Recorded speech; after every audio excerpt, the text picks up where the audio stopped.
कैसे हैं आप लोग। तो चलिए शुरू करते हैं आज का वीडियो। आज के वीडियो में मैं आपको दिखाने वाला हूं बहुत सारे मैजिक ट्रिक्स। इसमें सबसे पहले मैं बात करूंगा ब्लैंक चेक को आप लोग टैली में कैसे रिकॉर्ड कर सकते हैं। तो साथ ही मैं आप लोग को बताने वाला हूं आज की वीडियो में कि आप जीरो वैल्यू ट्रांजैक्शंस कैसे करेंगे टैली के अंदर।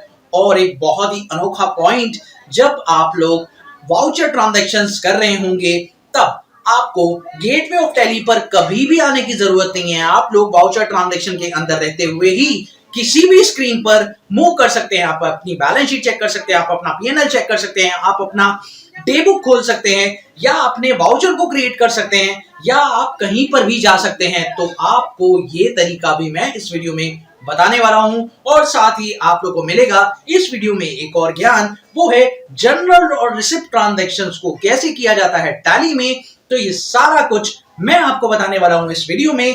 तो वीडियो को कंप्लीट जरूर देखिएगा, आप लोगों को मिलेगा संपूर्ण ज्ञान इस एक वीडियो में। तो नमस्कार दोस्तों, मेरा नाम है अभिषेक, आप देख रहे हैं guide of math channel.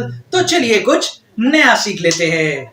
Subscribe कीजिए गाइड ऑफ मैथ चैनल को और बेल आइकन को दबाइए ताकि मेरी लेटेस्ट वीडियो का नोटिफिकेशन आपको मिलता रहे। दोस्तों बात करते हैं आज फिर से एक और नई वीडियो की। आज की वीडियो में हम लोग बात करने वाले हैं अभिषेक गारमेंट वाली कंपनी के अंदर एक और नए पॉइंट्स की। तो दोस्तों चलिए बात करते हैं आज के पॉइंट्स और देखते हैं। चलिए दोस्तों 14 एंट्री, तो 14 एंट्री हम लोग करने के लिए क्या करेंगे, हम लोग को एक रिसीव करनी है, यानी आपको पेमेंट रिसीव करनी है। किससे? इंटरेस्ट के रूप में आपको पेमेंट मिली है और नितिन से ये पेमेंट रिसीव हुई है और कैनरा बैंक के थ्रू आपने ये पेमेंट रिसीव की है। लेकिन जो आपका बैंक है वो है एचडीएफसी और आपने इस पेमेंट को डिपॉजिट कर दिया है एचडीएफसी बैंक में। तो आपको क्या करना है, ध्यान दीजिएगा।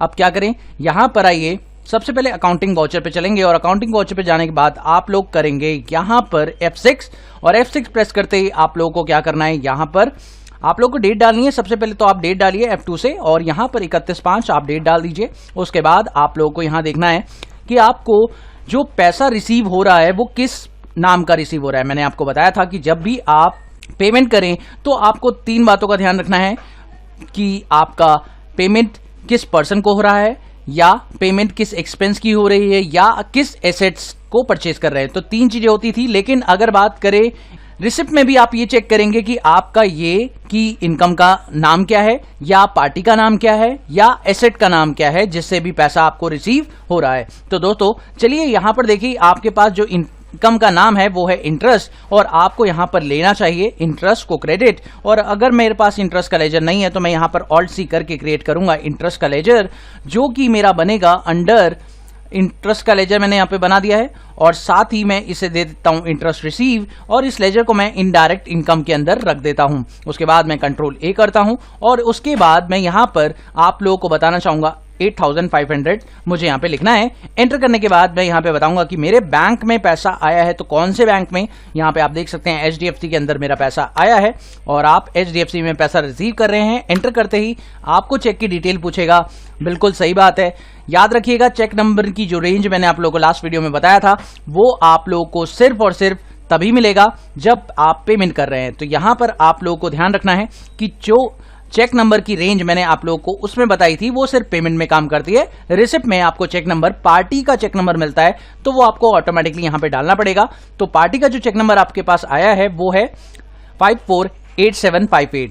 तो 548758 आप यहां डाल दें। उसके बाद उसके बैंक का नाम, जो भी वो बैंक का चेक दे रहा है यहां पर आपको लिखना होगा स्पेसिफाई बैंक नेम और यहां पर आप दे दें उसके बैंक का नाम जो कि है यहां पर कैनरा बैंक। तो यहां पर आप उसके बैंक का नाम मेंशन कर देंगे और डिपॉजिट आप लोग कैनरा बैंक पे नहीं कर रहे। और हाँ, एक चीज और बताना चाहूंगा, यहां पर रिसीव फ्रॉम में आपको लिखना होगा उस पार्टी का नाम जिससे आप पैसा रिसीव कर रहे हैं। तो यहां पर रिसीव फ्रॉम में लिखेंगे नितिन, जो कि आप लोगों को लिखना चाहिए और एंटर कीजिए। उसके बाद आप देखिए यहां पर आपके पास नरेशन आपको लिखनी है, एंटर कीजिए। अगर आप नहीं लिखना चाहते तो कोई बात नहीं है, एंटर एंड देन एक्सेप्ट। उसके बाद देखिए दोस्तों अगली एंट्री पे बात करते हैं। यहाँ पर अगली एंट्री आपके पास परचेज है इलेक्ट्रिकल फिटिंग्स की, और उसके लिए आपको प्रेस करना होगा यहीं पर F5, और F5 प्रेस करने के बाद सबसे पहले डेट डालेंगे आप लोग F2 से, और 1/6 आपने डेट डाल दी। उसके बाद आप डेबिट करें। डेबिट क्या रहेगा, इलेक्ट्रिकल फिटिंग्स, जो कि आपका पहले से लेजर बना हुआ है। बस आपको ये अमाउंट यहाँ पे डालना है 1,75,000 रुपए का, और आपको इसकी पेमेंट कैश में करनी है, तो कैश यहाँ पर क्रेडिट हो जाएगा। दोस्तों बहुत ही सिंपल तरीका और बहुत ही सिंपल तरीके से मैंने इस एंट्री को कर दिया है।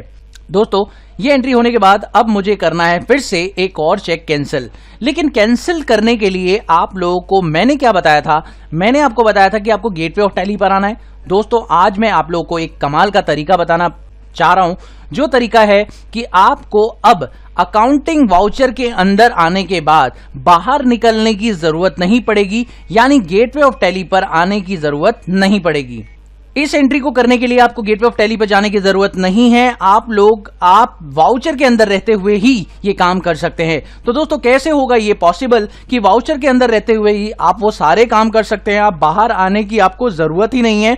आपको प्रेस करना है यहाँ पे बहुत एक अमेजिंग फीचर जिसका नाम है ऑल्ट जी, जो टैली प्राइम का सबसे अच्छा फीचर है, और ये आपको वहां पहुंचा देगा जहां आपको जाना है। तो दोस्तों अभी मुझे कहां जाना है, मुझे जाना है कैंसिल चेक करना, और चेक कैंसिल करने के लिए मुझे यहां पर लिखना होगा बैंकिंग। देखिए बैंकिंग यूटिलिटीज का ऑप्शन आपको दिखाई दे रहा होगा। बैंकिंग यूटिलिटीज पे आएंगे, जैसे ही वहां पर आएंगे आपको जाना होगा चेक रजिस्टर पर। तो चेक रजिस्टर पर पहुंच जाइए। आप देखिए उसी स्क्रीन पर आप पहुंच गए जिस स्क्रीन पर मैंने आपको लास्ट वीडियो में बताया था कैंसिल चेक के बारे में।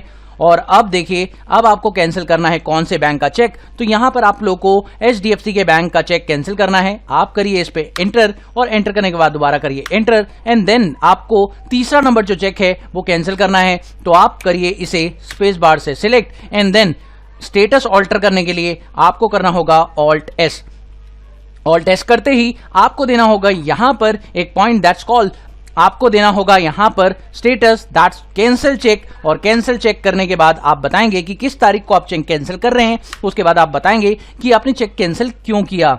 तो यहां पर लिखा हुआ है रीजन कि लॉस्ट बाय 1 वर्कर, तो आपके एक वर्कर ने उस चेक को खो दिया है, इसलिए आपका जो चेक है वो आपको कैंसिल करना पड़ा। तो जैसे ही आप एंटर करेंगे आपका वो चेक कैंसिल हो जाएगा, और अगला जो चेक है आप लोग का अवेलेबल हो जाएगा। दोस्तों इस तरीके से ये एंट्री भी आपकी कंप्लीट हो चुकी है। तो दोस्तों आपने देखा बहुत ही सिंपल तरीके से आपकी वो एंट्री हो चुकी है। अब आप वापस आना चाहते हैं तो कोई दिक्कत वाली बात नहीं है। आप दूसरी एंट्रीज करना चाहते हैं तो क्या करेंगे, अब इस स्क्रीन पर आपका चेक तो कैंसिल हो चुका है, आपको मैं बाहर नहीं निकालूंगा, यानी मैं गेटवे ऑफ टैली पर नहीं लेकर जाऊंगा, यहीं से मैं दूसरी एंट्री करना चाहता हूं। तो चलिए देखते हैं कैसे होगा।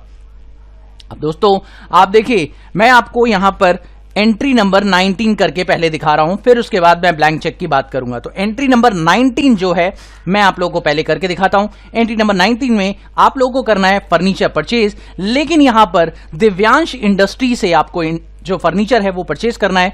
तो यहां पर डेबिट तो आपका फर्नीचर हो जाएगा क्योंकि बिजनेस में आपका फर्नीचर आ रहा है, लेकिन क्रेडिट हो जाएगा दिव्यांश इंडस्ट्री। तो यहां पर एक जनरल एंट्री आपको करनी पड़ेगी, जिसमें मैंने आपको पहले भी बता दिया था कि जनरल एंट्रीज वो होती हैं जहां पर आपकी कैश और बैंक से ट्रांजैक्शंस नहीं होती, यानी कि वो ट्रांजैक्शन जो आपकी बार बार नहीं हो रही, साल में बार बार ट्रांजैक्शन ना हो तो आप जनरल में रख सकते हैं। तो इस ट्रांजैक्शन को मुझे जनरल वाउचर में करना है। तो चलिए इसे करने के लिए क्या करना होगा, यहां से जनरल वाउचर अब कैसे खुलेगा, प्रेस करिए ऑल्ट जी, और ऑल्ट जी प्रेस करने के बाद आप जाइए यहां पर क्रिएट वाउचर पर। जैसे ही आप क्रिएट वाउचर पर आ जाएंगे आप देखिए आपके सामने पेमेंट वाउचर खुल गया। उसके बाद आप प्रेस करें F7 और आप देख सकते हैं आपका जनरल वाउचर भी खुल चुका है। अब आपको क्या करना है, डेट डालिए। डेट आपकी डली हुई है 1 जून, और 1 जून डालने के बाद आप लोगों को करना क्या है, यहाँ पे डेबिट करना है फर्नीचर को, और फर्नीचर का जो अमाउंट आप लोग के पास आ रहा है वो है 3,24,000 रुपए। जैसे ही आपने एंटर किया उसके बाद आप यहाँ पर बताइए जो आपका 3,24,000 रुपए है वो किस पार्टी से आपको परचेज कर रहे हैं। तो पार्टी का नाम आप लोग यहाँ पे ऑल्ट सी करके क्रिएट करेंगे, दिव्यांश इंडस्ट्री। तो यहां पर हमने पार्टी का नाम भी क्रिएट कर दिया है, और अब ये पार्टी हमारी क्रेडिटर बनेगी, और क्रेडिटर पार्टी बनने के बाद इसे बिल बाय बिल का ऑप्शन यस रखेंगे और कंट्रोल A कर देंगे। उसके बाद आप इसे ऑन अकाउंट करिए, क्योंकि आपको क्वेश्चन में कोई भी रेफरेंस नहीं दिया हुआ, तो आप इसे ऑन अकाउंट रेफरेंस जरूर लें। ऑन अकाउंट रखने के बाद एंटर कीजिए एंड देन इसे एक्सेप्ट कीजिए। जैसे ही आप इसे एक्सेप्ट करेंगे, आपकी जर्नल एंट्री अभी भी खुली हुई है, लेकिन आपको मैं बाहर आने नहीं दूंगा, यानी गेटवे ऑफ टैली पर आपको जाने नहीं दूंगा। तो दोस्तों अब देखिए, अब एक है कमाल का फीचर, जो कि है ब्लैंक चेक को करने की एंट्री। दोस्तों ब्लैंक चेक कैसे करना है, आपने अभी तक देखा था कि आपने कैंसल चेक कैसे करते हैं। अब मैं आपको बताना चाहूंगा कि ब्लैंक चेक कैसे करते हैं और इसे यूज कैसे करते हैं। आइए देखते हैं दोस्तों, जानते हैं इसमें। सबसे पहले आपको वही करना है, ऑल्ट जी, और ऑल्ट जी पे आप जाने के बाद यहां पर जाइए बैंकिंग यूटिलिटीज पर। उसके बाद चेक रजिस्टर को ओपन कीजिए। यहां पर आप देख सकते हैं चेक रजिस्टर, और अब आपको कैंसिल जो ब्लैंक चेक देना है वो HDFC बैंक का देना है। तो यहां पर आप HDFC बैंक का ले लीजिए और एंटर कीजिए, और कौन सा चेक आपको देना है जो है ब्लैंक, यहां पर 170804 नंबर का जो चेक है वो आपको देना है ब्लैंक। यानी अभी तो पता नहीं है कि कितने अमाउंट का होगा, लेकिन हमें ब्लैंक चेक काट के दे देना है। इलेक्ट्रिसिटी एक्सपेंस बाद में होगा, पता नहीं कितने का होगा, लेकिन मेरे को अभी ब्लैंक चेक उसे दे देना है। तो यहां क्या करेंगे, इस एंट्री को करेंगे स्पेस बार से सिलेक्ट, और सिलेक्ट करने के बाद आपको फिर से वही करना है, ऑल्ट एस से आप स्टेटस देंगे। आपको क्लिक करना होगा ब्लैंक चेक पर। ब्लैंक चेक पर क्लिक करने के बाद आपको एक एरर देगा। दोस्तों ये वो एरर है, ध्यान से समझ लीजिएगा।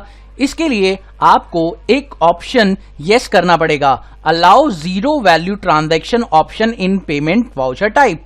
दोस्तों आप लोगों को जीरो वैल्यू ट्रांजैक्शन के ऑप्शन को ऑन करना पड़ेगा, तब तक ये ऑप्शन आप यूज नहीं कर पाएंगे। तो दोस्तों आपको करने के लिए ये बहुत जरूरी है। तो चलिए देखते हैं। दोस्तों इसके लिए आपको क्या करना होगा, पेमेंट वाउचर पर आने के बाद आप प्रेस करें ऑल्ट जी, और ऑल्ट जी प्रेस करने के बाद आप लोगों को यहां पर क्या करना है, यहां पर आपको आना है मास्टर एंड वाउचर स्टैटिस्टिक्स पर। वहां पर आने के बाद आपको आना है वाउचर टाइप पर, और वाउचर टाइप पर आने के बाद आपको यहां पर ओपन करना है पेमेंट वाउचर के ऑप्शन को। जैसे ही आप इसे ओपन करेंगे, इसमें आपको एक ऑप्शन दिखाई देगा, अलाउ जीरो वैल्यू ट्रांजैक्शन। इस ऑप्शन को कर दीजिए यस, और यस करने के बाद कंट्रोल ए कर दीजिए। जैसे ही आप इसे यस कर देंगे, उसके बाद अब वापस से ऑल्ट जी करिए। ऑल्ट जी करने के बाद फिर से वही प्रोसेस आपको करना होगा, बैंकिंग यूटिलिटीज, उसके बाद चेक रजिस्टर, उसके बाद HDFC, उसके बाद एंटर, उसके बाद आपका जो चेक है अवेलेबल, इसको आपको करना है स्पेस बार से सिलेक्ट एंड देन प्रेस करेंगे ऑल्ट एस, और अब आपको ब्लैंक चेक इशू करना है। तो यहां पर ब्लैंक चेक पर करें क्लिक और बताएं कि आपका चेक किस लिए इशू हुआ है। तो देखिए दोस्तों, यहां पर आपने ब्लैंक चेक को इशू किया है इलेक्ट्रिसिटी एक्सपेंस के लिए। तो यहां पर इलेक्ट्रिसिटी एक्सपेंस आपको क्रिएट करना पड़ेगा लेजर। तो यहां पर ऑल्ट सी करके आप लोग इलेक्ट्रिसिटी एक्सपेंस का जो लेजर है वो क्रिएट कर दीजिए इनडायरेक्ट एक्सपेंस के अंडर। उसके बाद आपको करना है कंट्रोल ए एंड देन आपको इसे ब्लैंक अमाउंट के साथ, बिना किसी अमाउंट के साथ, और डेट आपको ध्यान रखनी है जो कि है 31/5 को बिना किसी अमाउंट के साथ आप इसे एक्सेप्ट कर दीजिए। और जैसे ही आप इसे एक्सेप्ट कर देंगे, ये चेक हो जाएगा ब्लैंक। और अब मान लीजिए कि फ्यूचर में इस चेक को आप पे कर रहे हो, तो दोस्तों दिखाता हूं मैं आप लोगों को इस एंट्री का कनेक्शन। इस एंट्री का कनेक्शन मैंने यहां पर किया हुआ है पॉइंट नंबर 21, और 21 में आप देख सकते हैं कि इलेक्ट्रिसिटी एक्सपेंस मुझे पता चल चुका है 11,200 का है। BSCS राजधानी पावर लिमिटेड, उस ब्लैंक चेक को मुझे वापस से फिल करना होगा। तो मेरे को क्या करना है, बस सिंपल सा प्रोसेस है। प्रोसेस वही है, वापस चलेंगे ऑल्ट जी, और ऑल्ट जी प्रेस करने के बाद मुझे जाना है वहीं पर फिर से बैंक यूटिलिटीज, बैंक यूटिलिटीज में चेक रजिस्टर।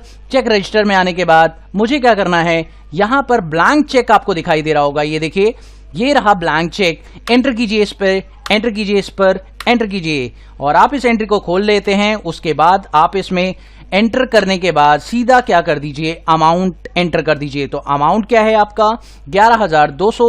जैसे ही आप 11,200 डाल देंगे, आप देखेंगे यहां पर ब्लैंक चेक आ रहा है, वो आपका यहां से गायब हो जाएगा और आपका ब्लैंक चेक अब इश्यू हो जाएगा। लेकिन उसके साथ साथ फेवरिंग नेम में आपको BSCS राजधानी पावर लिमिटेड डालना पड़ेगा, ये भी आपका फेवरिंग नेम है। तो तो यहां पर मैंने डाल दिया है BSCS राजधानी पावर लिमिटेड। उसके बाद मैंने इसे एंटर किया। नरेशन आप डालना चाहें तो डाल सकते हैं। एंटर करने के बाद आपका वो ब्लैंक चेक वहां से गायब हो जाएगा और अब आपकी ट्रांजैक्शन हो चुकी है। आप देख सकते हैं ब्लैंक चेक गायब हो चुका है और आपका चेक बिल्कुल परफेक्ट तरीके से इश्यू हो चुका है। तो दोस्तों अब मेरा यहां तक काम हो चुका है। आगे की कॉन्सेप्ट की बात मैं आपको नेक्स्ट वीडियो में बताऊंगा और अभी मैं आप लोगों को दिखाना चाहूंगा यहां तक की बैलेंस शीट। तो दोस्तों बैलेंस शीट देखना है आप लोगों को तो चलिए मैं दिखा देता हूं। यहीं पर आप लोगों को बाहर निकलना ही नहीं है, गेटवे ऑफ टैली पर आना ही नहीं है। आप क्या करिए, यहीं पर प्रेस करिए Alt G और बैलेंस शीट आपके सामने आ चुकी है। Alt F1 से आप देखिए बैलेंस शीट आपके सामने पूरी क्लियर दिखाई दे रही है। तो मेरी बैलेंस शीट इतनी ट्रांजैक्शन करने के बाद ये आ रही है। आप भी ट्राई करिए, आपकी बैलेंस शीट भी यही आती है तो बहुत अच्छी बात है, नहीं आती तो एक बार और वीडियो को देखिए। Thank you so much for watching my video. Have a wonderful day दोस्तों। Happy learning. बाय।